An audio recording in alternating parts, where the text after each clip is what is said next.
Suffolk residents pushing for a project they say will allow them to have access to safe, clean drinking water. Yeah, but they say first officials must act to secure the grant and the money that's needed. News 12's Amy McGorry was at tonight's meeting in the town of Riverhead, joining us now with the latest on that. Amy.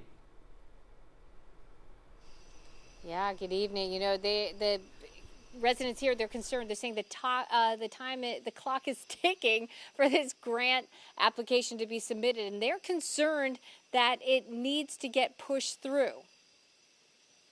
The town needs to do everything in its power to make sure that money is awarded. Emotional pleas by Manorville residents to the Riverhead Town Board members Tuesday night to obtain a grant that would help cover the $9.5 million cost to connect their well water homes to a public water system. They are in desperate need of being hooked up to the public water supply so they have safe, clean drinking water. Adrian Esposito is the executive director of Citizens Campaign for the Environment and says 64 homes in Manorville are using private wells that are contaminated or at risk for contamination of highly toxic chemicals linked to cancers called PFAS. South of the Navy Grumman Plume, we know that at least 20% or more of those private homeowners are drinking contaminated water. Most of the residents in the area don't actually drink the water. They rely on bottled water for drinking and cooking, but they're still washing their dishes, they're still washing their clothing, they're still bathing in it. The residents say the town of Riverhead needs to send in the grant application to New York State next month.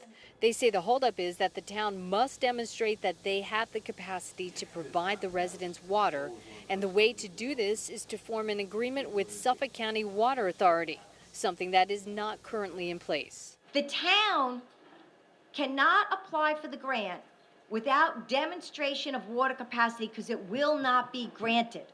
You can apply, it just won't be granted. Esposito says recently 64 well water homes in Brookhaven have received grants to connect to a public water system, something they hope can happen in Manorville. You're worried about the money, they're worried about cancer. Now, I spoke with the Riverhead Town Supervisor, and she says, look, we are aware of the deadline, and they are actually speaking and working closely with the Water Authority as well as other officials to ensure that they get the most out of these available funds. They have actually an executive session scheduled for this Thursday. That's the latest here in Riverhead. Amy McGorry.